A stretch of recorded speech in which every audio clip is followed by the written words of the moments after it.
On this week's episode of Marketing O'Clock, Bing releases part of their secret ranking sauce, and it makes total sense. Facebook's new algorithm will favor original reporting. Kind of. Pocahontas' husband is abandoning carts all over the internet. And Shep needs to pull the plug on buying that backyard oasis vermin bath. Watch us on YouTube to see Greg fall out of his chair in the name of love. All on today's show.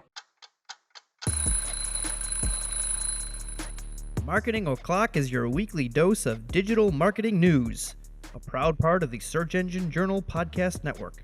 We record every week from the Cypress North Studios located in beautiful Buffalo, New York. Tune in to our critically acclaimed Famous Friday news show for insights, updates, rants, and much more as we cover the full gamut of digital marketing for you. If you want to follow along, just check out our show notes or head over to marketingoclock.com for all of the links from today's articles. And please subscribe so you don't miss a single episode. Hey there, I'm Christine Zernheld. AKA Shep. I'm Jess Budd, And I'm Greg Finn. and it is officially Marketing O'Clock. Here on July 3rd, 2020. Remember, you can catch our Famous Friday news show each and every Friday morning. All your digital marketing news from the week. Powered by the digital marketing community. And if you want to join in the conversation, just hit us up. We are at Marketing O'Clock everywhere. So how's everyone doing? We're headed into this nice long holiday weekend. Are you guys excited? Super. Very. What's going on at your house, Greg? Oh, man. Too much. So any listener for more than 3 months might have known. I think I might have been on the last cruise that made it home safe. Mm-hmm. And SS Corona. The SS Corona, exactly. I made it back home, and I'm like, whew, great, never going on a cruise again. My wife, on the other hand, keeps trying to get me to go on another cruise, and I can't think of a worse idea in the world than going on a cruise. And she's like legit serious. She's like, well, here, we can go this in December. And I'm like, there's literally nothing. Listen, wife, there's literally nothing I'd rather do less in the world than get stuck on a boat. There's still people out there at sea on a boat. That's not for me. So what do I do? How do I get out of this? Well, there are really good deals right now, right? That's Is that the what problem, she's looking Shep. at? That's the problem. You can go on a 150-day cruise for, $37. That's a pretty good deal, actually. I mean, if you're booking it for that long anyway, who cares if you get stuck out there? I say go. And didn't she want to go originally just to like make fun of other people and be Yes. like, this cruise is terrible? She wanted to see how Americans vacation. And I'm like, Well, all right, now she okay. knows. Yeah. She And now drank the she's hooked. Kool-Aid. Yeah. What about you, Man. Jess? That's crazy. So I had an incident this week, of course. I was blow drying my hair and there was this loud pop and I was looking at myself in the mirror, obviously, and I saw sparks literally flew. And it was my favorite beauty appliance. Not that I have many. It's like a Zebra hair dryer that I've had for like 8 years, and it blew up. And I don't know what happened, but the outlet no longer works. Are you okay?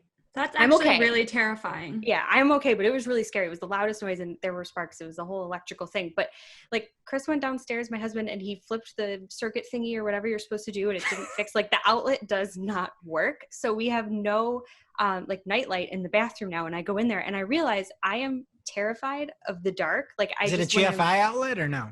Yeah, it's got like the buttons on it. Nothing is working. It's I don't know what that means. broken. I don't even know. But I just, every time I go in there, I just assume there's going to be like ghosts in the mirror or something because it's pitch black. And I don't know. I've realized I'm afraid of everything. And it all scary. started with that. It sounds like it's a jungle in your bathroom. Not anymore. I had to throw the thing out. My new one arrived via Amazon today. Did you buy another zebra or no? I didn't. I just went with plain black. I guess there aren't because- zebras in the jungle. That was a bad joke. What are they in, the desert? Yeah, right? Or the Safaris. Sahara? No, I don't know. I don't know.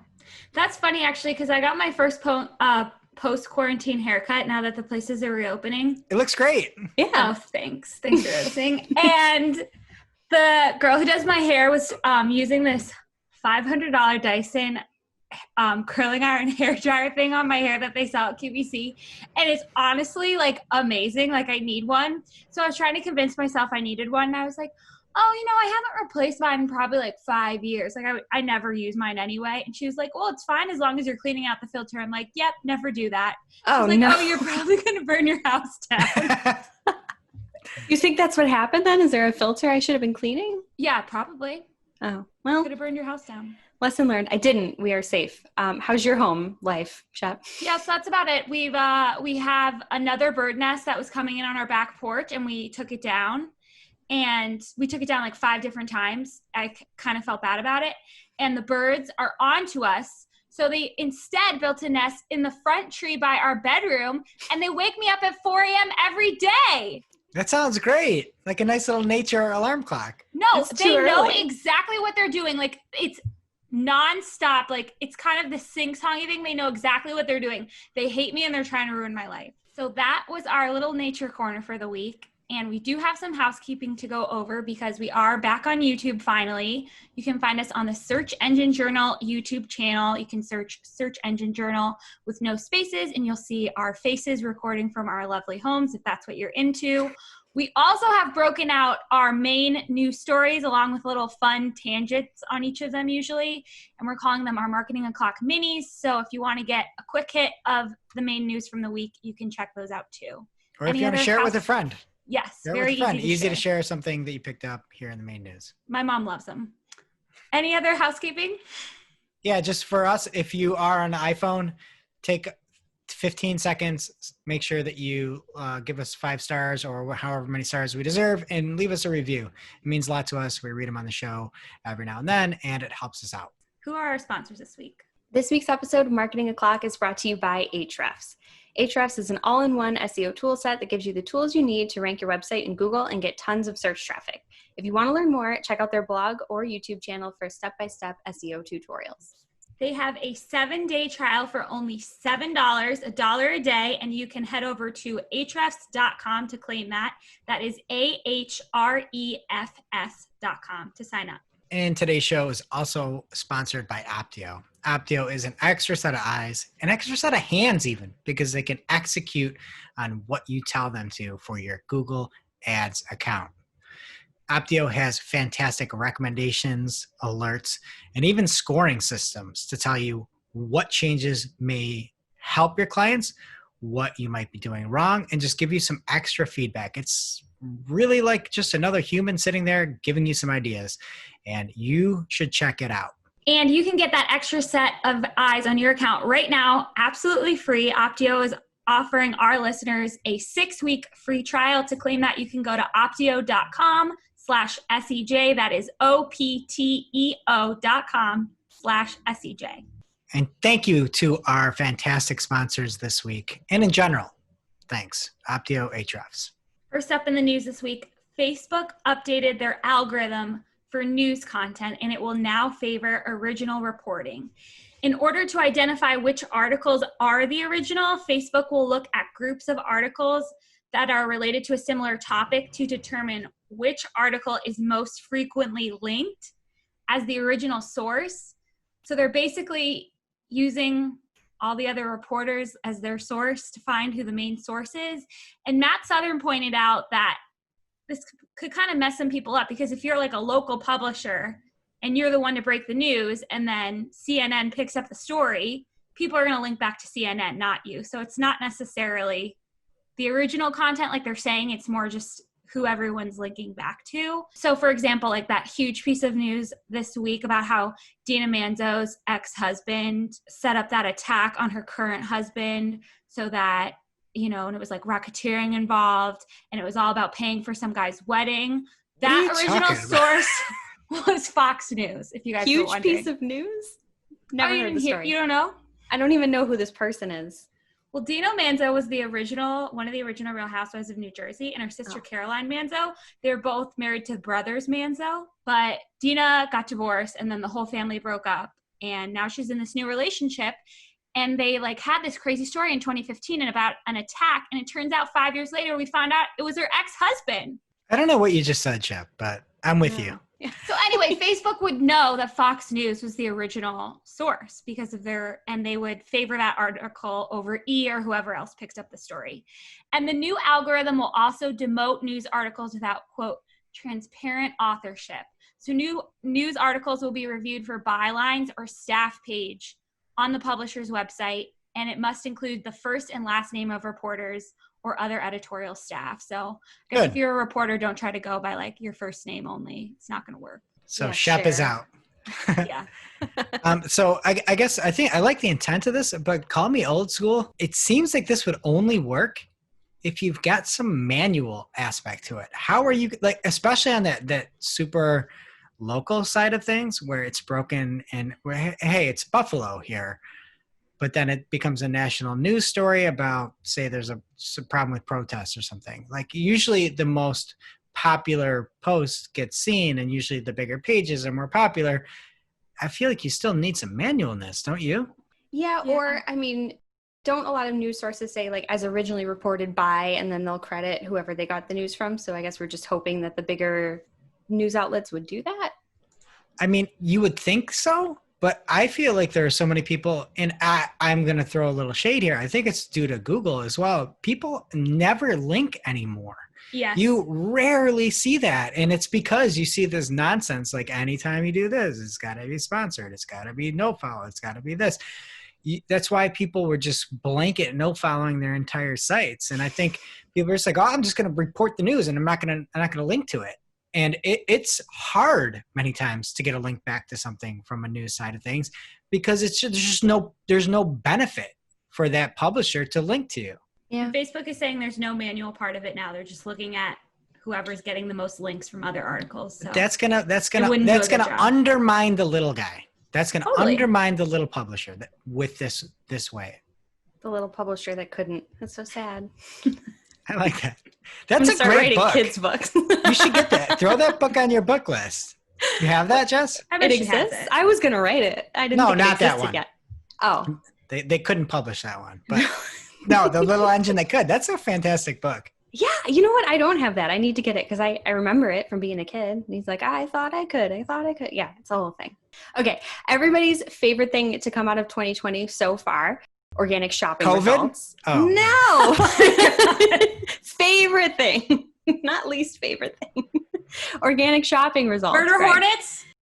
No. And not eagles carrying sharks over the beach either, to your point. Asteroids hitting the Earth? Anyway, organic shopping results are coming to a knowledge panel near you.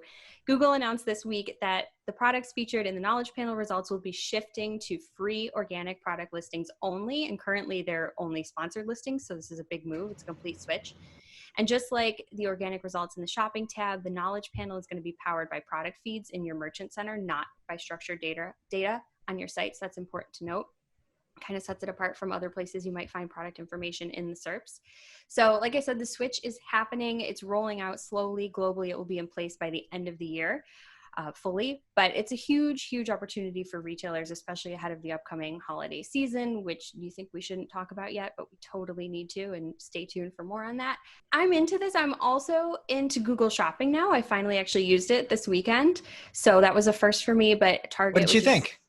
I liked it. It actually helped me find something when Target couldn't, because Target's my go-to. Apparently they don't sell raincoats, which is what I was looking for. They were just giving me like pea coats and blazers, neither of which are things that I would ever wear, never mind being a raincoat. So I went to Google. Sounds like Target missed the mark on that. Missed the bullseye? They did. Well, They I did. was It trying not really to be sad. so direct, Shep. No, I think I just did a better job. Yeah, they were not on target, if you want to be that obvious. But no, I thought it was great. I specifically chose something that was organic in Google Shopping because I wanted to help support this new feature and show them that it's worth keeping. But I found a really great raincoat from O'Neill, which is a brand I thought you could only get at PacSun, and I'm way too old to shop there. But it was a nice coat for a 30-something, and I was really pleased. So yay, Google Shopping. I bet you PacSun were so into PacSun back in the day, Jess. Oh, I was. I still would be if I could walk in there without feeling like a grandma, but I can't. I think PacSun is officially for boomers now. Don't you think? Are we still allowed to go in there then? I mean, You think the kids don't go? I don't into think the kids PacSun? are going. It's for millennials. It's not for boomers. I Wait, think but you just meant millennials old people. are old people now. Yeah. Yeah. Like, remember Like- when it was called Pacific Sunwear? Like, before they chopped it No, up? I guess I'm not that old. I am. So you're still allowed in then, Shep? I'm not going to the mall. Is it even open? No. No. You couldn't pay me. All right, next up, one search engine is bringing more clarity to rankings. Bing. They just released Bing Webmaster Guidelines, and they run through a variety of things that are helpful for any webmaster out there, but there's one section that made lots of news, a lot of hubbub in the digital marketing community this week, and it's how Bing ranks your content. And again, I love the openness that Bing had here. And they said, first off, they had a disclaimer. And there are a lot of disclaimers saying things could change and all that. So by the time you're listening to this in the future, if there's a future, it may have changed a little bit. But they say below is a high-level overview of the main parameters Bing uses to rank content. These are listed in general order of importance. But please note that Bing's complex ranking systems use many criteria, yada, yada, yada. But in order of importance, right? That is cool that they gave that weightedness of it. Love it. And so they went on to say in the order of importance that they listed, first was relevance, as any search engine should be. Second was quality and credibility, which is great. Third, user engagement. And that's where people were talking. That's what they're talking about. Then it went on to talk about freshness, location, and then page load time, right? So it's crazy that third item is user engagement and that weighted scale of how they rank. And they say Bing also considers how users interact with search results. To determine user engagement, Bing asks questions like, did users click through to search results for a given query? And if so, which results? Sounds like click-through rate to me. Yeah. Did users spend time on these search results they clicked it through, or did they quickly return to Bing? That's interesting. Sounds like bounce rate to me. Did the user adjust or reformulate their query? What did they not get served right? The Bing Webmaster Dashboard will provide insights into how users interact with your web pages. I love this. So just a quick disclaimer, 10 years ago, it was sometime in 2010, it was at a show, Barry Schwartz at Search Engine Land had talked to a Bing rep and confirmed that click-through rate was a metric, but the disclaimer was we have many metrics. Now we're seeing user engagement is the third most important thing in this weighted list, which is awesome. And it's to me, it's great because I think that would help. How could that not make a better search engine if you're looking at what people are actually clicking through on and you're elevating that? That's no brainer. Step one, if I was making a search engine, I'd elevate what people are clicking on and I'd elevate that domain that people are clicking on. But I'm always like, when we're talking through things, we're like, you need a meta description and you need to have a title tag, and forget for a minute the keywords. We'll make sure that everything is in there. You want things that people are going to click on because that's just what your site and your pages are for. It's not an intrinsic ranking factor, but it can help people click through. And now you can say it is very important for search engines like Bing and probably Google. So Jess, you've been on sales calls and just client intro calls for 7+ years with me now? Yeah, long time. And I've heard you say that before. And that's what I'm saying all the time. I'm like, if I had to make it, the Google is much smarter than me. Disclaimer, Google is much smarter than me. So is Bing. They're all much smarter than me. But if I were to make a search engine, one of the things I'd look at is what people are clicking on, what people are engaging with, what people are going through. That is maybe the most valid thing that you have on your engine itself. Like that, what people are clicking on. And for obviously Google's stance is we don't look at click-through rate. We don't look at bounce rate. Fine. They might be looking at it in different ways, engagement rates, but I love the fact that I can now say it's important, very important, that you consider people engaging. And also this is just time to sit back and think, like, don't take everything people say as gospel, right? Like is unchangeable. All right. And if Google's saying click-through rate doesn't matter, bounce rate doesn't matter, we're not going to look at that. Fine. You know what? You should be looking at that. You should be trying to get the highest click-through rate. Think about it as if you're making your own search engine, you should do that. Why wouldn't you do that? You'd want people to click more. And that would be how I would make the best search engine is surface more things people click on. It's crazy. And that's why I'm also, don't listen to things too. Like when I got all fired up and people probably got mad when I said, don't put a rel sponsored on a guest blog post if it's helping everything. No, don't do that. If you're writing an amazing post for somebody out there, don't listen to Google about that. They can't patrol things. If you are making an amazing post for, say, Social Media Examiner, if it's benefiting both parties and you're not getting paid, don't say it's paid. This is why people don't link anywhere. I don't know. I don't want to get into a whole nother rant here, but think for yourself and Thank you, Bing. It is absolutely should be a ranking factor. You should feel validated. I know you don't need to, but you should. You've heard me say this for 7 years, right? You have said it for so long. Guys, he's not lying. He literally says that all the time. This is how I would build a search engine. This is important. Now Bing is just backing you up, man. And I'm going full Bing now. I know you are. Bing.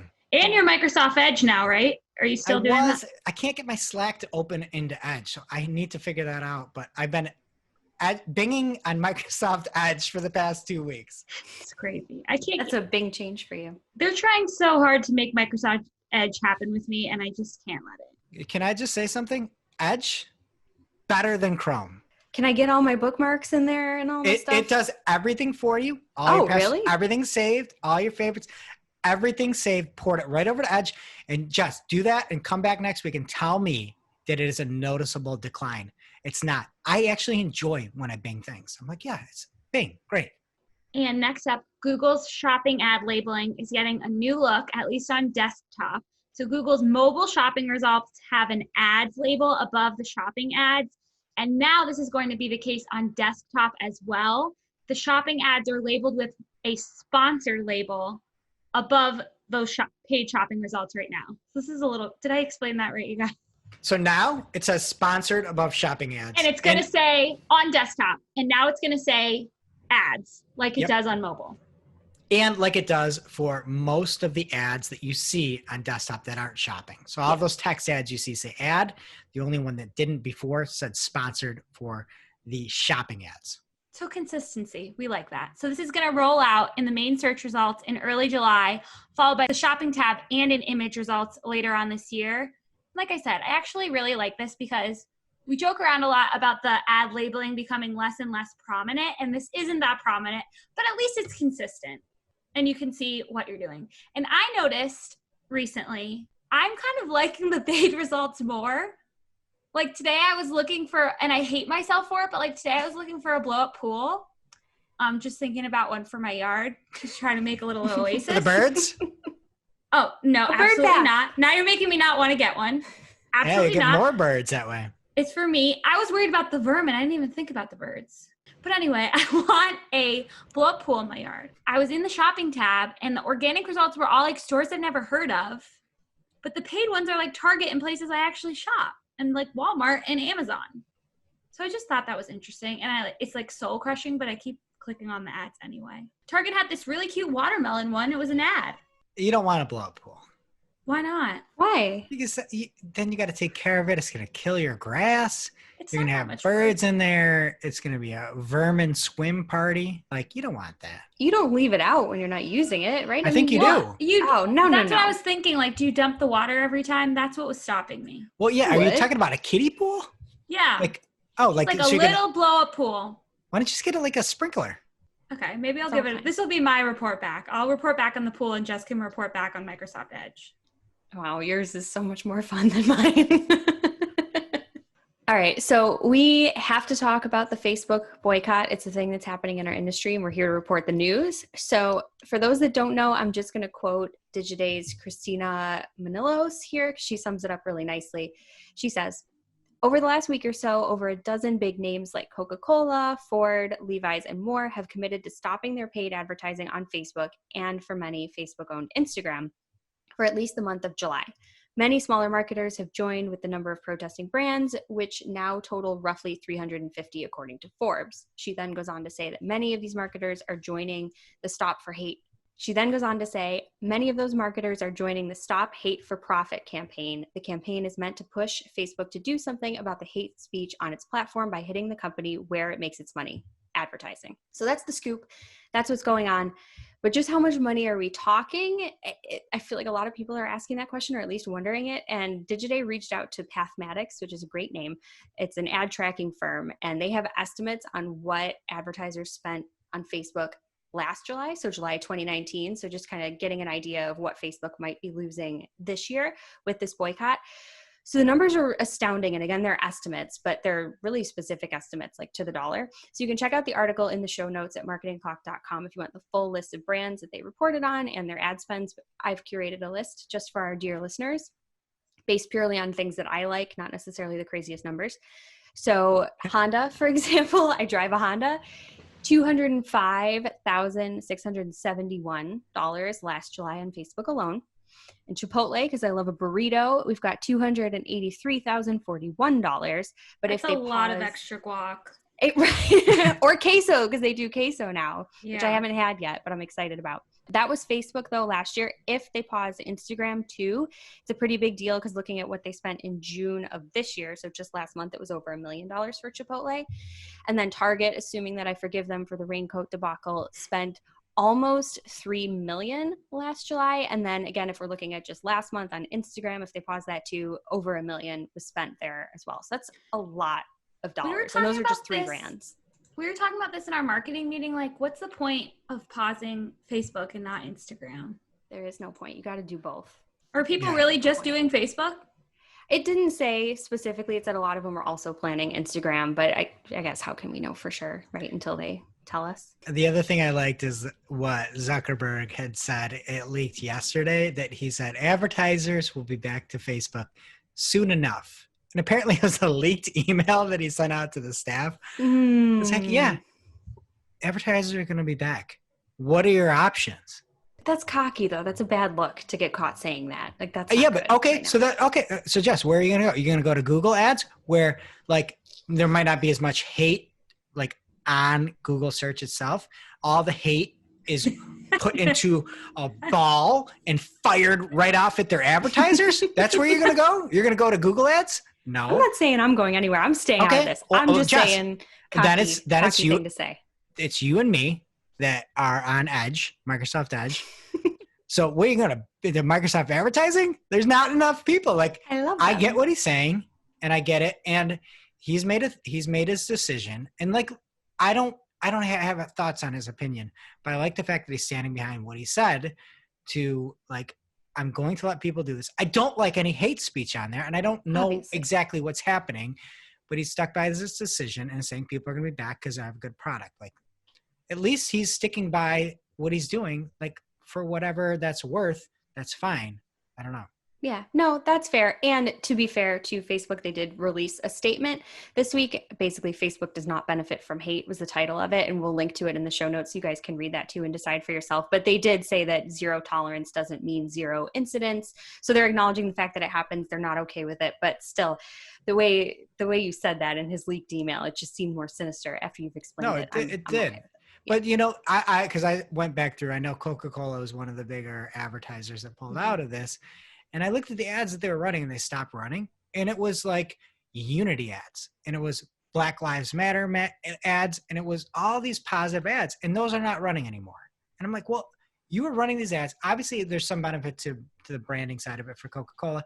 And you're using your ads to do good. And then all of a sudden you're saying, now we're just going to boycott it. I get it. You're trying to make them change things. That's fine. That's up to you. Again, I don't think people are going to be leaving for good. It's just not going to, their platform is too good to leave. And they actually care about the product and the advertisers. And like we saw, they were the first people trying to make anti-discriminatory ads years before Google, years before that. And nobody is perfect. They've decided some things are going to stay. Some people say everything has to go. People will be back. I think he's right in this. They have too good of a product. You should have been a lawyer, Mr. Finn. It's just common sense. It's common sense. It's common sense. And Yeah. To be fair, I don't know exactly why everybody's boycotting. I know that it's about the hate speech. I don't know the full extent of it. And I'm not commenting on that at all. It's just, he's made his decision. He's made his comments. They've pulled a lot of stuff down. They've taken a lot of things out. They've fact-checked a lot of things.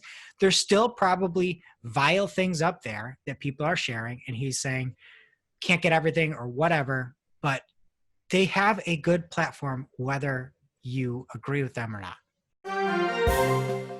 Now it's time for this week's Take of the Week. This is a #fire digital marketing take with extra spice served up for you. We simply deliver the take for your consumption. We give no opinions. We don't influence. You make the call. And this week's Take of the Week comes from Google by way of Keith Aldrich, at Keith Aldrich on Twitter. You can go over to Marketing Clock, check out the show notes to see what this little gem, this beauty that Keith found in his account. And this is why I don't trust things. Okay. This is why I will never say apply all recommendations. Keith hopped into his Google Ads account and found out when looking at the changes of how changing your CPC will impact your search traffic. He was given a screenshot. And so that's this week's take of the week is a screenshot. And it says, at $75, your current bid for a click, you can expect to get 47 impressions and 23 top impressions. If you were to move that from 75 all the way down to $14, a huge decline, your impressions would drop from 47 impressions to 24 impressions. So more than half. Well, not more than half. Less than half. So does that make sense? Like if you cut your bid substantially from $75 to about $15, you are going to lose half of your impressions. Mm-hmm. Mm-hmm. So the other recommendation was if you have, and it's not fair to say it's a recommendation, it is a simulation, right? So Google says if you want to have your max CPC up from $75 to $919.74, you'll go from 47 impressions to 47 impressions. Amazing. That can't be right. And you can hit that and click it and apply. And you will go from $75 max CPC to $919. Amazing. I'm dying to know what the keyword was. Any guesses? I don't know. We'll reach out to Keith and we'll find out for you and let you know next week. But you know what I mean? Like, this is why I don't trust recommendations. Let's increase your budget. Let's increase like you're going to literally do that. For no reason. You do get a few more top impressions. You get four. You get more four. top Oh, impressions. you're paying $800 more for one click. Look, You it's preach a to hot the take. choir. Yeah. It's a hot take, Google.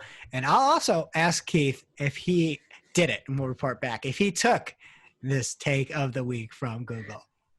I'm guessing no. I don't think so. Please no, Keith. And now it's time for this week's I See Why Am I? This is just something you might not have seen. Maybe something that you overlooked. But you shouldn't have. Okay, I see why am I, everyone. Before there was a global pandemic, before there were murder hornets, before the Mayan calendar ended, there was Ahrefs McTaggart and the CCPA.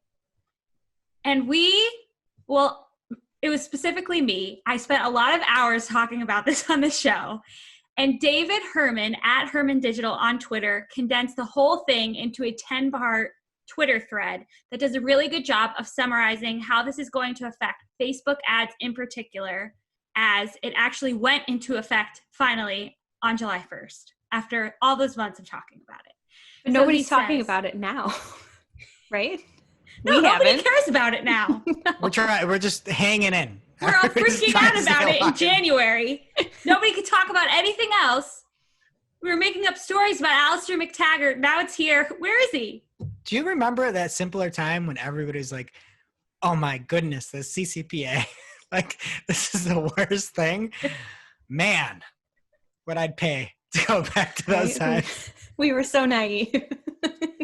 Okay, so he says if you're running Facebook ads, you're going to start noticing California targeting's performance drop. Why? Facebook is limiting the data you get from, well, me, David, not me, Shep, and other Californians like David. So here's the checklist of if this applies to you. If your yearly revenue is greater than $10 million, if you receive, process, or transfer data from over 50,000 Californians in a year, and if at least 50% of your revenue comes from selling California data. Does that apply to you? A lot of people don't know. That's the best part about this. And then David, after saying a few other nasty things about California that I won't repeat because I'm not from there like him, he says, one last thing, the CCPA covers California residents even if they go on vacation to, say, Missouri. Meaning, in your Facebook data, if you have recently traveled to as your location settings, guess what? That California resident buying in Missouri will serve up a 0 on Facebook. So I hadn't thought about that. I didn't know that either. No. Yeah, your location preferences. So I'm assuming that would be the same case on like Google and any other platform. But definitely something to think about, and maybe call your lawyer, but this is the best we can do right now. And check out that thread. Great job, David. Now it's time for this week's lightning round. Pew, pew. At this point in the show, we split up our content into 3 parts: paid, organic, and social. This week's paid lightning round is brought to you by Opteo. Opteo is your go-to tool for anything to do with Google Ads performance. Opteo will send you notifications when there have been abnormalities in your account, good or bad. And even the good ones you get are nice. It's like, oh, conversions are way up. You're like, oh, thanks, Opteo. Like, love these emails. And then you see others where like cost has spiked. And you're like, oh, Opteo, don't do this to me. But Opteo is fantastic because it can give you full tools to show you what happened and how to fix it. And then with one click of a button, you can have those changes implemented by Opteo itself. And I'll tell you what, never in all my time have I seen Opteo say, here's what will happen if you move your bid from $75 to $919. So we co-sign Opteo. And if you want to learn more and get a 6-week free trial, head on over to opteo.com/SCJ. That's OPTEO.com/SCJ. And first up in the paid universe this week, Google is testing a new pilot program that allows ads to appear on local business profiles. So businesses cannot opt out or choose the advertisers that appear on their profiles. The ads can appear on both desktop and mobile. So the good news is, from what people are seeing so far, they appear to be ads connected to the small businesses. So for example, if you were a restaurant, your business page might have an ad for ordering online from your restaurant. The bad news is some of these ads redirect to sites like Groupon to place your order, where the person might otherwise just be ordering directly through your site or calling your restaurant. And they're also offering Groupon incentives. And I know Greg Sterling over at Search Engine Land, who wrote this, has his finger on the pulse. But Jess, you and I have had a client where we've seen this for the past year. Whenever anything was run and there was a Groupon that showed up, it would take over as an ad in their on the right side rail with all their other information in it. And you couldn't get out of it. And it's like, well, then don't do Groupon, was I always would have to say. Literally multiple times, like, you need to stop doing Groupon. You need to get these ads out here. People are searching for your brand. They're going to buy, and now they're buying at a discount. And I don't know why this is a good idea. It's just not. Jess, you've been right there with me. What do you think? Yeah, no, I think it's a terrible idea. I just don't, when you first started talking about this, Shep, I was afraid that it was just going to be like related ads, like competitor restaurants or something like that. But this is almost even worse.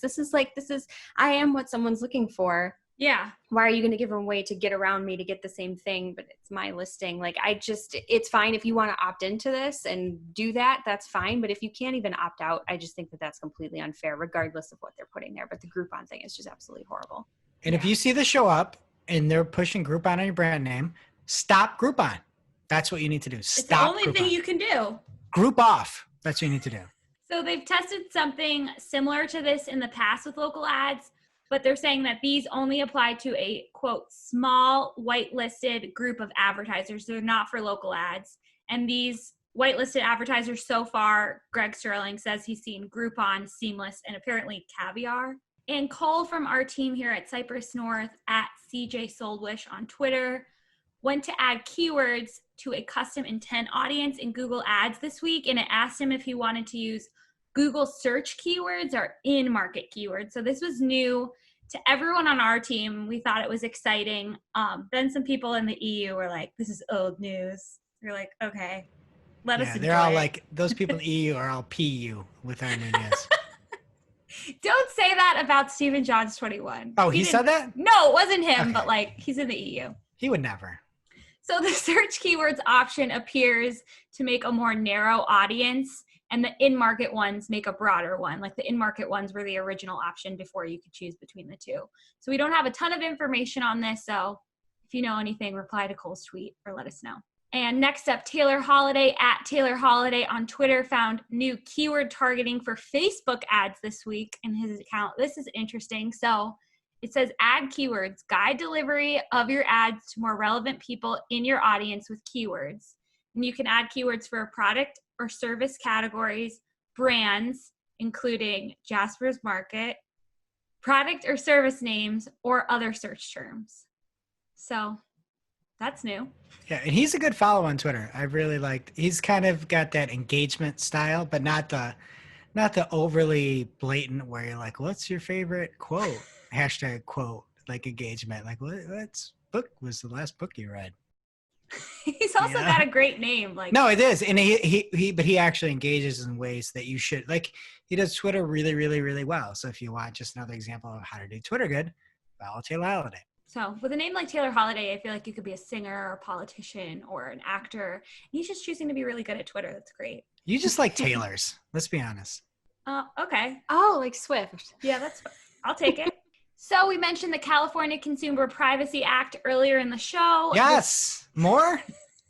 I mentioned it. I shouldn't say we. I'm the only one who ever has to talk about it. We don't want to talk about it. Sorry.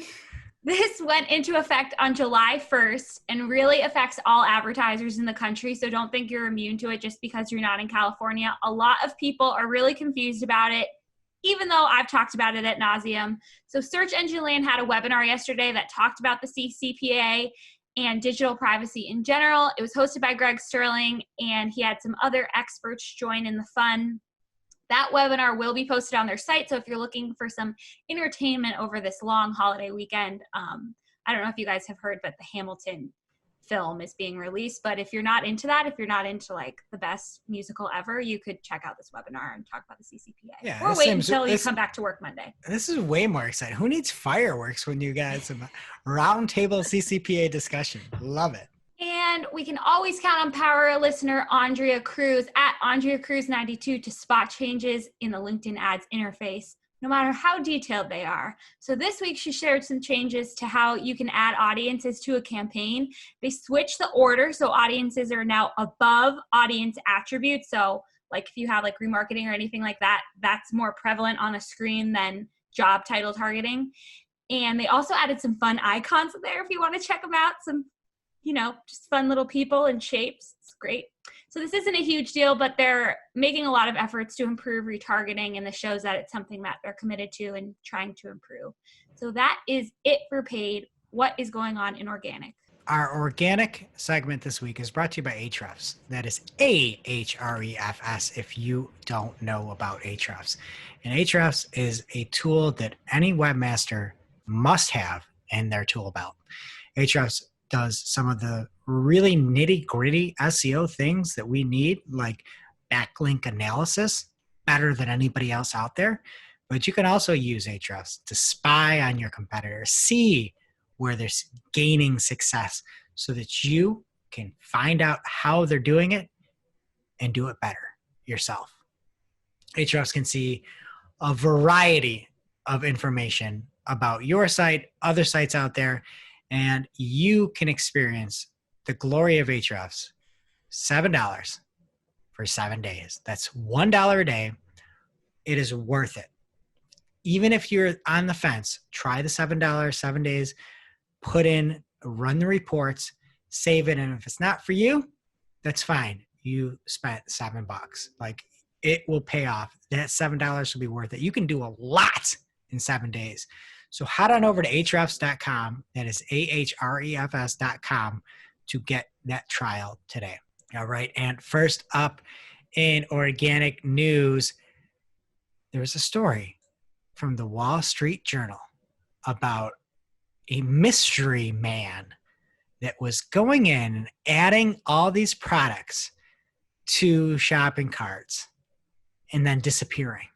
Ooh. And this was happening not just to big sites out there, but it was a small little like baby pod site, like a baby cradle site or something like that. I forget the name of it. Just because they're making things for babies doesn't mean they're small. They're not small. They're not small. But they're not an Amazon or wherever you guys shop, like you said earlier. It's a smaller site. And so they saw that there were 73 abandoned carts from somebody named John Smith. And so instantly they're like, well, maybe this is a competitor. Maybe it's somebody trying to mess up my metrics. And I believe the screenshot that they used in the WSJ was of a Shopify interface. And so you can see all the abandoned carts that had happened with people putting this into the cart and then just leaving. And obviously people remarket to that. And there's different, systems that you have in place, different emails going out, and apparently they're all bouncing back and everything. And this mystery shopper, this John Smith, was actually a Google bot. So Google has been going and trying to verify, and they confirmed this to Wall Street Journal and to Search Engine Land, that they're going to try to verify the prices that are put into this new Google shopping experience. So they want to make sure people aren't putting the incorrect price in a feed, or on some of those occasions where you can't list a price might fall under here. But Google's basically adding it to the cart to see if it all checks out.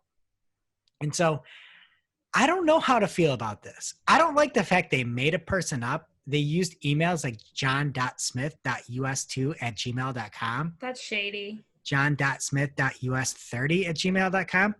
And like, people are paying by the person to email for things like MailChimp. It's like by email account that you have. And then you're sending this all out and it's just fake. And I don't know. I don't really like this. I know Google has to do something to verify that, but I don't like the fact that they're using a bot and then using up all your, abandoned carts. And you look at the screenshot, and we'll link over to it in the show notes. You can see there's literally, at the one point, they said there were 17 abandoned carts in 3 days. And they're actively paying for abandoned cart plugins with X number of, whatevers to reach out to them. And it's just a fake Google bot. And so I want to just go back and talk about what Google's official stance is on filling out forms. So the last official update was in April of 2008. And the crawling team wrote that for text boxes, our computer, and this was when they started saying we might do these very specific get forms, essentially.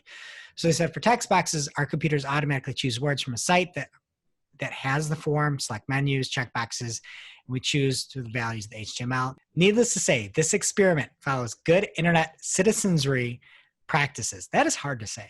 Citizenry. Citizenry. This is a word from Google, so I'm sure That's a real word. I thought everyone was making fun of George Bush for saying that. I don't know, but they said it wasn't real. They're good internet citizenry practices. We only retrieve get forms and avoid forms that require any kind of user information. Well, it seems like John Smith is user information. That email address, user information. So it was funny, back in 2018, there was a Webmaster World thread, and Roger Dooley at the time stated, "I hope they give Googlebot a credit card to allow successful completion of my order forms." And he saw into the future because they're filling it out. That might be the next step. Maybe there's hey, let's buy one or two of these just to see if it actually does that. But I'm picturing some guy really named George Smith or John Smith at the Google headquarters, or I guess now at his house, and he has a nameplate that says John Smith. He's like, no, I'm real. Or a poor Pocahontas' husband is just rolling over in his grave I didn't sign up for that. You're using she my married name. John Rolfe. Oh, which one was Mel Gibson? They John lied Smith, in the right? movie. Yeah. Whatever. Braveheart. But I don't know. You're messing with people's metrics when you're doing this. Yeah. Yeah. Been doing it 73 times for a company on Shopify. I don't know. I'm not a big fan of this. I don't like it at all. I don't like it either. If they're gonna do it, they should have made a big announcement before and made it really easy for people to filter it out, so they didn't put it into MailChimp or whatever. Yeah, and you should talk to Shopify ahead of time and say, we're going to do this. We need help.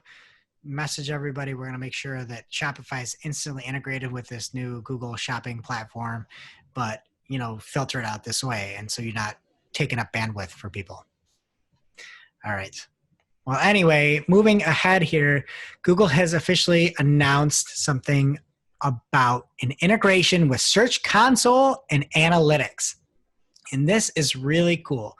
So in Search Console, you're going to start to see Google Analytics information come through if they're linked, including page views overall, page views of individual pages, average time spent on the site overall, average time spent on individual pages, and traffic from organic versus social versus whatever else. So you'll be able to see those channels. And Barry Schwartz wrote this and had listed some of the things out that were mentioned. And I just kept waiting to be like, goals, conversions. Are we going to see all this stuff too? He didn't mention that, but head on over to the show notes if you want to see everything that's going to happen. But it's going to be cool to have that right in Search Console, as you probably can save a couple of extra steps. So I approve this change, Google. I like it. All right, next up from Marketing Land and Greg Sterling, the usage of voice has plateaued for now. Dum, dum, dum. But compared to past growth, the 2020 survey is showing flat to declining usage of voice search. And they talked about how many people use it. There's stats and everything. We're going long today, so I'll kind of breeze through it. But where do you guys use voice search? No, and I feel like a lot of people probably use it in the car, and they're not in the car right now. I haven't driven my car in a month. Yeah. I think I ask Google to do things sometimes, like turn on certain lights in the house or whatever, and it thinks I'm searching for something and it gives me results I didn't ask for, but I don't actually use it to search for stuff. Okay. Well, neither is anybody else. Next up is actual big news. This probably could be up there for top news, but I just hate it so much. It's down here. And Web Stories for WordPress has launched, and it's a Google product, it's AMP-based, and you can tell stories in WordPress on the web. And that sounds confusing. You'll have to actually go through and click through. It looks really cool. When you look at what you can do, it's like these kind of really easy to use themes, and you can create imagery, lay text on top of it, and then it'll show up as a story in search and on the web when you do this. I just wonder, like, who has the time to do this? Like, you're blogging and then you're storying it in WordPress for AMP on Google search. It's like, what are we doing here? But why do you hate it? Just because those people have more time than you? Yeah. They're not making knives. That's a good point. But shots fired or I don't know. Stabbed. I mean, I'm never like doing a Google search or something and being like, oh, I really would love a story right now. Is that something you're like? I mean, I never would love a story. I don't think I even know what they mean by stories. Like literally like a book? No, it's like actually a story. If you click on that link, they have a really cool interface over on GitHub, and it lays everything out. There's a lot of animated GIFs that run through how it looks, but it's done right now in WordPress. You can literally drag and drop a photo, start changing it, putting text on top of it, and making something kind of cool that shows up in search. Okay, next up, Venmo has business profiles. There's a lot of cool stuff in there. Like you get a page, you get to, accept money from all the people on Venmo. Check it out if you're a business. It's kind of geared towards the smaller businesses out there. But if you're somebody that's out going to festivals and all that, this might be for you. And it seems really cool. Don't miss it. Next up, Google Maps has added a large button to some map interfaces, and it says support local businesses. So when you go load your Google Map, it's like support local businesses, and you can click on it and it shows things around you, like where to eat, where to drink, I guess. But like, what a time to announce this, Google. Shep hasn't driven her car in a month. They're not going anywhere. All right, next up, the New York Times has pulled out of Apple News. The Times said that Apple News did not align with its strategy of building direct relationships with paying readers. Good. Pull out of that. If you're trying to actually get subscribers and you don't want to be beholden to Apple News, and you don't want Apple News taking the money and promoting everything else, and you want people yourselves, good. That's what you should be doing. You shouldn't be relying on Apple News. Make really good stuff. Have a good offering. Get people on your own. You don't want that. You're going to be, I get why it's not appealing to be with Apple. Oh my God. Is that an Apple joke? All right. And hopefully it's last. I have one more after this. YouTube Search has put out a resource on how search works. And there's basically three main elements that are used when ranking the results: relevance, engagement, and quality. Weird that YouTube uses engagement. Why would you use that as a factor? I don't know, because it makes sense. Anyway, I just love the fact that like on Google search, people are like eat. All you go anywhere here is eat. Like this is like a wreck. I kind of like that. REQ, wreck. You know, like I want to hear people start talking about wreck, YouTube optimization. Okay, anyway, last up here is a tweet from Jane Mancham Wong, our favorite, at Wong M. Jane on Twitter. And she found that Spotify is working on shareable quotes from podcast episodes. So you can take these, share these really easy. I love this, though. I am terrified. Don't quote me, bro.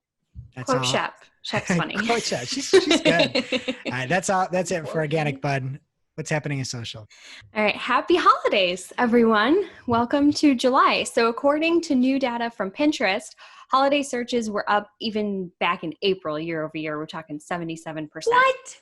Yeah. Who are these people? Well, so I don't know. People have the COVID blues. I think they were already dreaming about Christmas. I think in April, normally people are like ready for summer. Are you talking about the toes? COVID toes. The COVID blues. Because if you get COVID toes, they are blue. Yep. Yeah. Sad face. No, I think people are just depressed and they're planning. But I mean, at this point, we're in July. So I don't know. It seems early, but people are talking about it. So Pinterest has already released a report on holiday trends for the year, as well as a holiday hub that they're going to continue to update with new insights and resources for brands. Facebook is joining in the reindeer games as well. They launched their 2020 holiday marketing guide this week. We're going to have links to all of these in the show notes. So if you want Pinterest or Facebook or both, you can get them.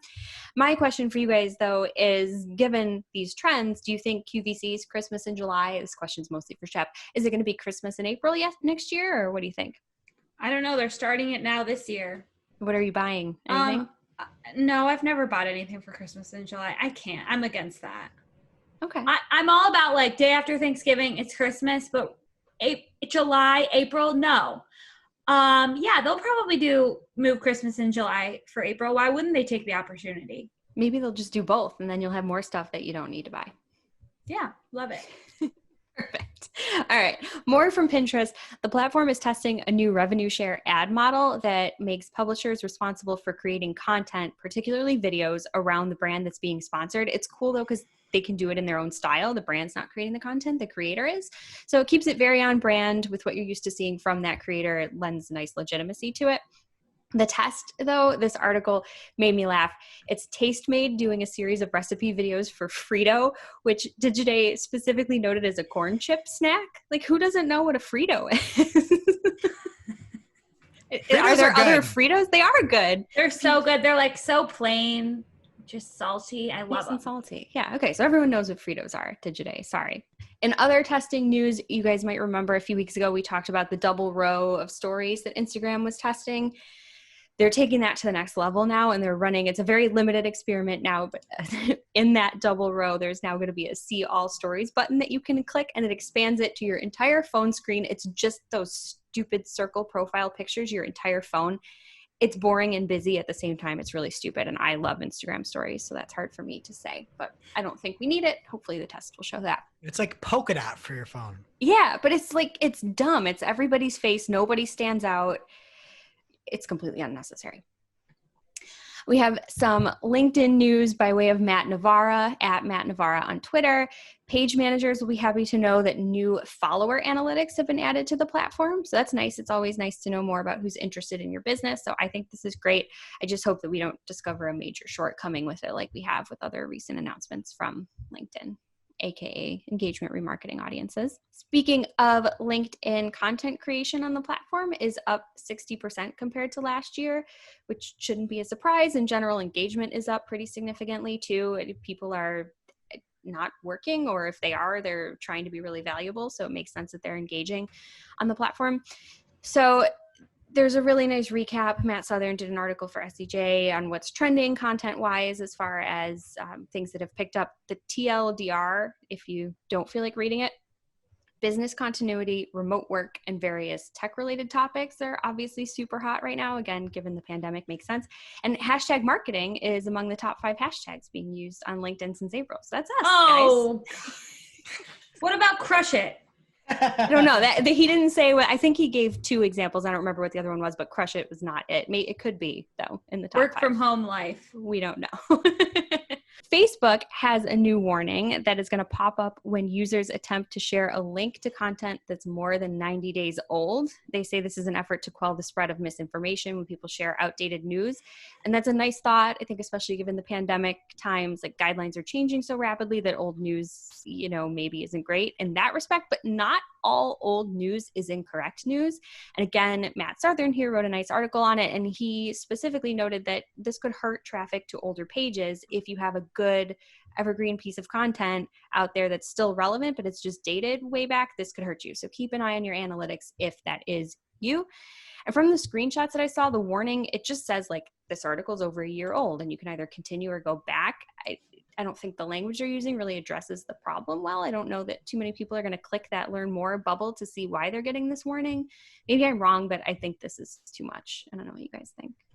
I like it. I think a lot of people that in general will share something and you don't know it. And it's like, you're not meaning to put something out of date. You're not meaning to share something incorrect. So, I mean, they're not like trying to shame you. Like you didn't read the article.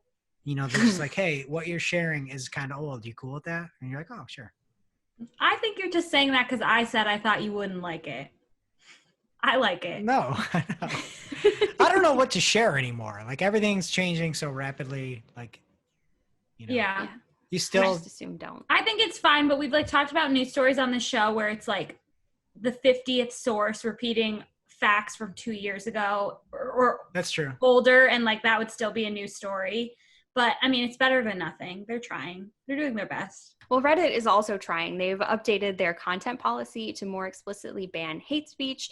Consequently, they've shut down over 2,000 subreddits, including the underscore Donald and Chapo Trap House for violating these new policies. And those headliners are obviously political subreddits on both sides, which is worth noting, but that's not necessarily the theme here. Other subreddits that have been banned include humor, which I'll put in air quotes because hate speech isn't funny, and some really NSFW stuff that I'm just not going to say out loud. But on a positive note, a lot of these banned subreddits were inactive and only about 10% of them had more than 10 active daily users. So there's not as much nasty stuff going on, hopefully, as we thought. There's some nice quotes. I mean, there's a lot. There's porn on Reddit. Well, that was the NSFW stuff. But like there's nobody in these groups. But it's not. Still there. It's not like hate speech. Well, yeah, there's not that. This is specifically about that. That's love. Shep with the positive spin.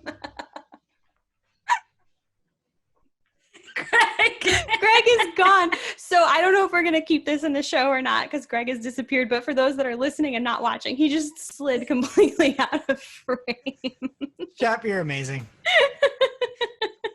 Anything's better than hate speech. It's true. I ship that. All right. Next up is an announcement from Facebook. They're launching a whole slew of new features and feature expansions to help creators and video publishers grow their business. Fan subscriptions and stars will be available to more creators, so that's exciting for you, Greg. More importantly, Facebook has developed new ad formats to grow monetization opportunities in video content, which is really, really great.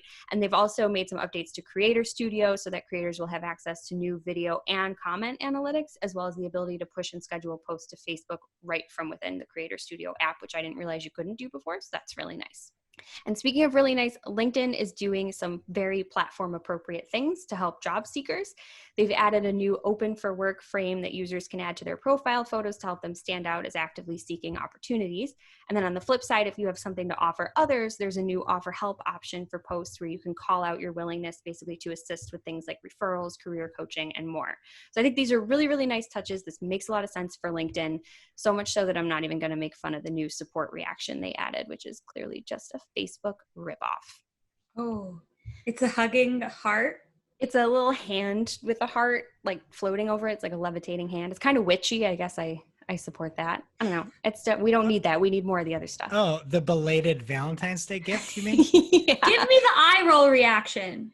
That's good. Every platform needs that. All right, YouTube is testing a new format called Shorts, which lets users record multiple video clips via the mobile app and upload them as one video.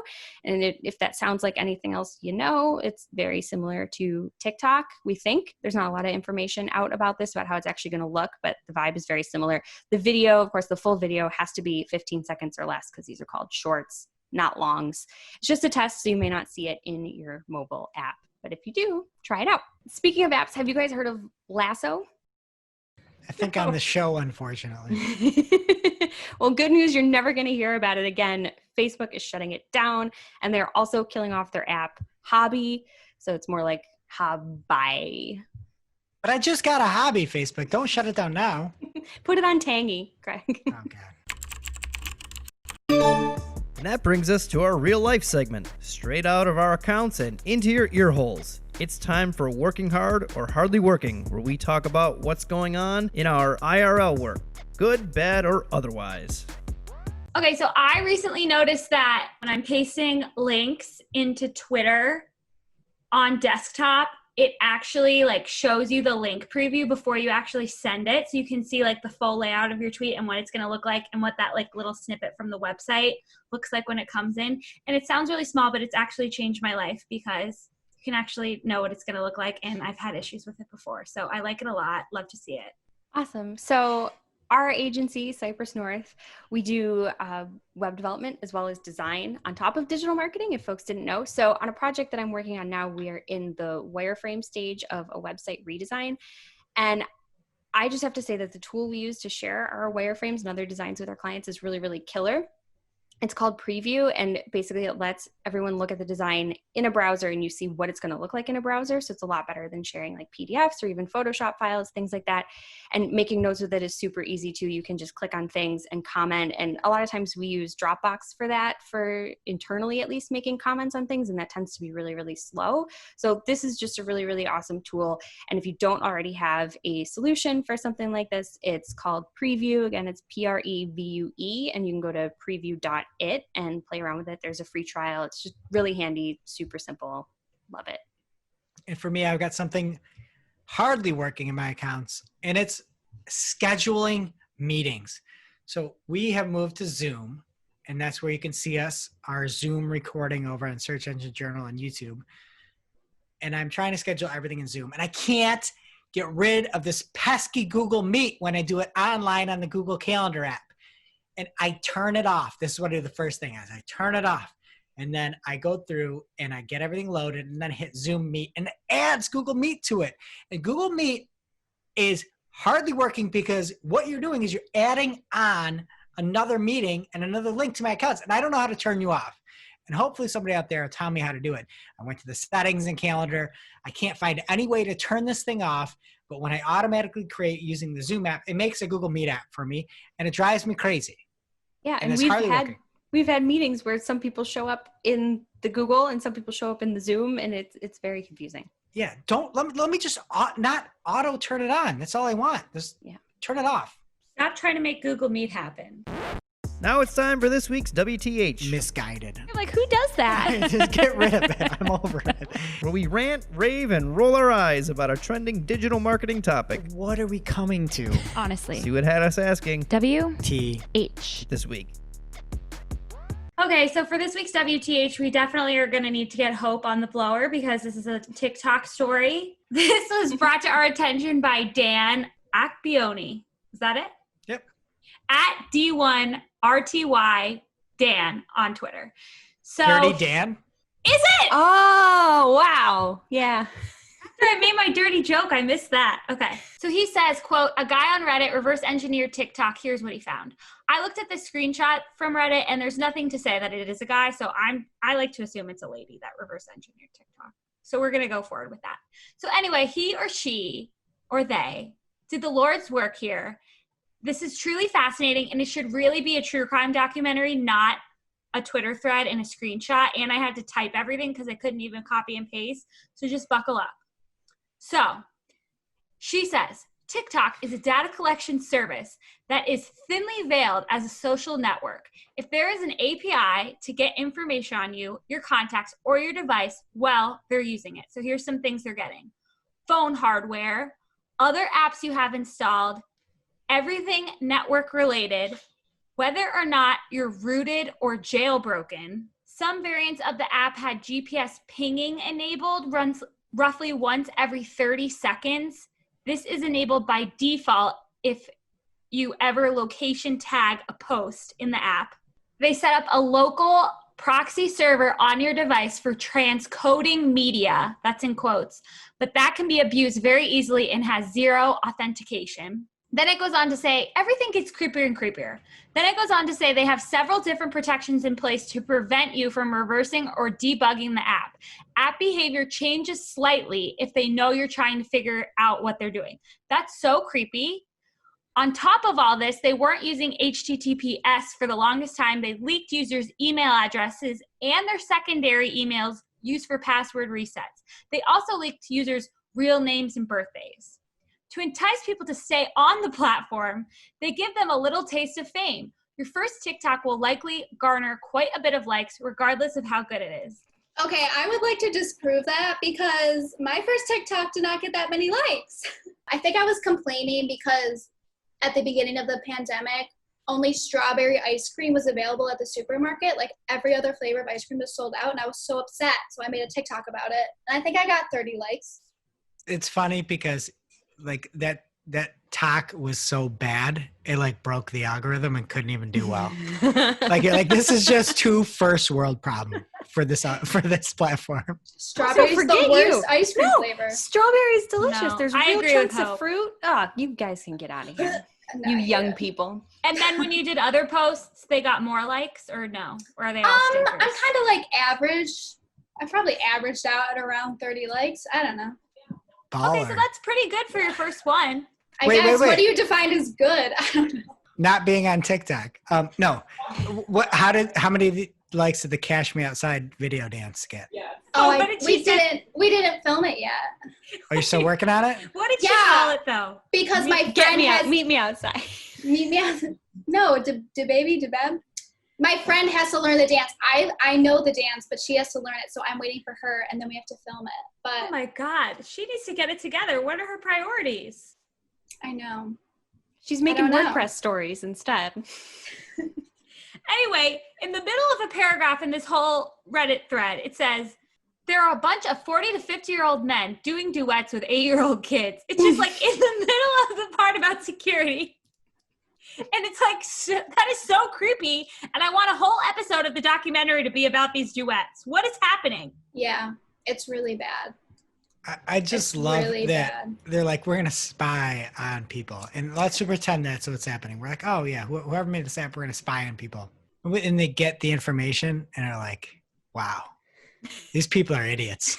like what are we going to do with this information? Like, Well, and they're like, it's they're the a lot most of little useless kids. Yeah. Like, They have yeah. no buying power. It's not idiots. It's just creeps. And I don't understand how this is a surprise. Like didn't this come out a year ago that the military banned TikTok for security reasons? Like we know it's owned by a Chinese corporation or whatever. Like I feel like people aren't surprised. I'm not surprised. It's creepy. I'm surprised people still use it. Yeah. People And Hope don't downloaded care. it again. I got rid of it this week, but Before the dance? yeah, She'll Where get you it get back. the What if dance? she learns the dance now? we'll film it on her TikTok. And the best part of this whole TikTok thing that we still haven't really seen the realization of, at least here in New York State yet, is are people going to do these dances in bars? Oh, they're already doing them in clubs. No. Yes, you can Oh. You can what? walk into a bar and you'll immediately know who Gen Z is because they're Not cool. in a group on the dance floor doing TikTok dances. There's videos of it already happening. They understand they don't look cool when they do that, right? You don't know what cool is anymore, bud. I sure do. I Maybe they am are the bee's cool. knees. Exactly. So anyway, this very smart lady nerd who did all this reverse engineering that I could never do and brought this to our attention, she concludes by saying, for what it's worth, she also reverse engineered Instagram, Facebook, Reddit, and Twitter apps, and they don't collect anywhere near the same amount of data that TikTok does. And it's just very disturbing. And Because it's a Chinese corporation. I have a conspiracy theory. What if this story was leaked by somebody at TikTok because they want you to know how much data you have on people, so you sign up for the new ad platform that they just launched last week? That would be the worst idea ever. everyone else would be so disturbed. Like if you wanted to target, if say you have a duet class coming up and you want to target 40 to 50-year-old men and 8-year-old children, like this is your platform. Can't get over that. It's so disturbing. Don't sing with people on TikTok. Like You don't know them. Don't sing with underage people. Oh, wait, these people aren't in the same room? If you see a video you like, you can duet it, and it'll share screen the two videos. No. Okay, this is information we needed. Yeah, I thought these were just like No. So you can guys just, and their that's grandkids like singing. Cyndi Lauper when she went on that Christmas song with Frank Sinatra after he already died and he didn't consent to it. That's terrible. Yeah, This is so yeah. You can turn off duetting, but literally a creepy old man is just sitting there watching videos, and he can take your video and like share the screen with it and make new videos with it. Why are you on TikTok, Hope? Everyone not. turn off duetting. I deleted it. I voiced these concerns very early on. I was like, this is a really creepy platform. I'm telling you, it's not Vine. Yeah, Nothing it's can creepy. ever be Vine. I don't even know how to describe it. Get rid of it. Get rid of Get it. rid of it. Okay, over to something better. It's our grab bag. The segments. So first up, we have show notes. There was a tweet that all of the videos of the Paid Search Association Conference 2020, the PSAC, I think that's a hashtag, the official one, the PSAC 20. That's it. You can get all of those videos if you would like, and head on over to our show notes, marketingclock.com, to see that. Next up, Jess made it funny. Jess responded to Morning Brew, who is sneaky good at social. Are they just like a newsletter? What is Morning Brew? I don't even know. I just responded to them because I kind of thought they were a good podcasts. question. Okay, I know their newsletter. They have Marketing Brew, some other stuff now, but Jess responded to write a business horror story using just 3 words, and Jess wrote close, variant, matching. I was pretty proud of that. I loved it. Thank you. And next up, we have extra spice served up just for you. If you enjoy the show, you should definitely check out Mark Saltarelli's tweets. He is on our team and does these amazing 20-part recaps every week with all the insights and input that we need. So if you didn't listen last week, Twitter basically wouldn't say why people were seeing more ads in their feed and just said they were, quote, constantly innovating and testing when asked. And Mark said, constantly innovating and testing is business speak for we're procrastinating. I love it. So good. Do you think Mark, how many TikToks do you think Mark has? Oh, Zero. Zero? I'll bet He he's got doesn't a even TikTok. have a Bitmoji. No. Well, he does have 10 Twitter accounts, he told me, so Like 7, I think. maybe he has TikTok. I bet he's got a TikTok. I hope No. I hope he doesn't do it. Well, you're going to have to follow at Mark_from_MKTG. And now for this week's Cool tool. As a reminder, our Cool Tool segment is not an official endorsement or paid mention. We're simply sharing something we found in our travels that may be of use to our listeners and is really, really cool. This week's cool tool is something we all know and love, Screaming Frog. I know we've talked about it a lot on the show, and a lot of our listeners probably already use it, but for those that don't know or don't yet love it, Screaming Frog is a killer site crawling tool. But the reason that we're featuring it this week is they just announced their latest update, version 13.0. And it comes with some great new features such as near duplicate content analysis, spelling and grammar checks, which is awesome. And great to have, improved link data, security checks, and loads more. So if you use Screaming Frog, go download the update. And if you don't, there's never been a better time to try it out. There's a free version if you want to dip your toes before diving in. So head on over to screamingfrog.co.uk and check it out. Yeah. The GIF on near duplicate content analysis is amazing. If you've got a lot of stuff on your site, don't miss it. Now it's time for our must-read marketing article of the week. An article so advanced, so in-depth, so detailed that we simply cannot cover it in its entirety on today's show. All right, this week's must-read marketing article of the week comes from Susan Winograd over on AimClear, the CMO at AimClear, also the paid lead writer on Search Engine Journal. And she has a new post out about Searchify your shopping and how you can use supplemental feeds within Google Shopping. She talks about selling with a brand versus selling with search, automatic feed shortcomings, supplemental feeds in the Merchant Center, how you can use those supplemental feeds for Google Sheets and search-friendly titles, and then lastly, how you can override your sheet to the Merchant Center. So basically, how you can take this new shopping experience, like we've talked about many times, obviously Google is focused on, how you can searchify it. Loved it. Check it out. Don't miss it if you have any products you're selling. All right, that does it for today's show. Thank you to our fabulous sponsors, Ahrefs and Opteo. It is now officially not Marketing O'Clock. Remember, you can catch everything from today's show on marketingoclock.com. And while you're there, please be sure to subscribe so you don't miss a single episode. And we will see you next week. Thanks for listening to Marketing O'Clock. If today's show was of value to you, please subscribe, leave a review, or share with a colleague. If you are looking for more information on today's topics, head over to marketingoclock.com for links to all the articles that we covered.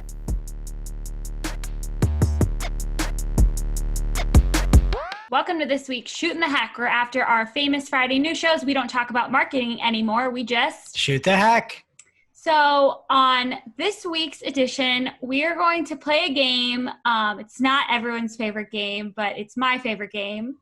I just came up with a bunch of random trivia about fireworks to commemorate the holiday weekend. And we're going to see how you guys do. Okay, who wants to go first? Me. What organization is credited for many of our current laws and regulations regarding fireworks? A, the Light Pollution Elimination League. B, the Society for the Suppression for Unnecessary Noise. C, National Fallen Firefighters Association. Or D, the Bureau for Alcohol, Tobacco, and Firearms. It's got to be D, the ATF. No, it's B. Noise suppression? Yeah, so it was like some lady in like the 1900s. She was really into sound pollution, and she came up with laws in New York City that they instituted in other places. Does this exist today? Because I've had fireworks going off at 2 a.m. every night for the past month. I was waiting for someone to bring that up. It's crazy. There's so many fireworks, June and July. It's been nonstop. What's going on? What are people going to do? What? This has never, ever happened before. It's never been this bad. There's lots of conspiracy theories around I know. it. Oh, I know all about them. Okay, so Jess, you didn't get a point. Can you remember that, please? Write that down, Jess. Yeah, I have 1 point so far. Okay, Greg, you can be next. What color firework is the most expensive? I'm not giving you options. Blue. Oh, man, it is blue. I always thought it was purple, and I thought everyone thought that. Oh. Hi. Who set off the first firework in the U.S.? Thomas Jefferson, Martin Van Buren, William Bradford, John Smith, or Will Turner? Who was the third one you listed off? William Bradford? Yeah, sure. No, it was John Smith. The answer was in the show, Hope. Filling out forms, lighting What fireworks. are the chances? Okay, so Greg has 1. You guys have 0. Okay, so for the next round, I'm giving you guys all 4 firework names. 3 are real and 1 I made up. And you have to guess which one's fake. Jess. Horsetail, waterfall, ring, or crowset? Crowset. Nope, that's real. Those are like the really pretty ones. Waterfall was fake. Oh. Okay, Greg. Dragon, willow, chrysanthemum, or pearls? Pearls. No, pearls is real. Dragon was fake. Really? Yeah. We'll have to put in the show notes, there's a picture of all of them, and it's cool to actually see the names and not just be like, it's the one that goes, brr. Somebody cut that soundbite, please. I know Thank you. exactly what firework you're talking about, too. Hope. Hi. Peony, comet, fingers of God, or palm? Fingers of God. Yeah, that was fake. Let's go. All right. Okay, last round of questions. Jess, what is the only state to completely ban consumer fireworks in the U.S.? New York. No, I couldn't believe this one. It's Massachusetts. I'm about to move to Massachusetts if the fireworks don't stop. Okay, Greg, I found some random article. I found some random Yahoo article from 2015 that listed the best 5 states to drive 2 to 5 fireworks. Can you name one? South Dakota. No. Indiana, Missouri, South Carolina, Texas, and Pennsylvania. I thought I was gonna say everyone would know Texas. Pennsylvania. Last question for Hope. What is the largest fireworks show in the United States every year? Where or what? What, where, whatever. I don't get option. No. New York City. Yeah. I thought you were going to think it was Disney. Everyone thinks it's Disney. Unstoppable. No, it's Macy's for sure. Yeah, it's the Macy's 4th of July. Okay, what's everyone's score? Hope has 2. I have 1. Jess has 0. Okay. Winner! Hope wins, and we'll see you next week.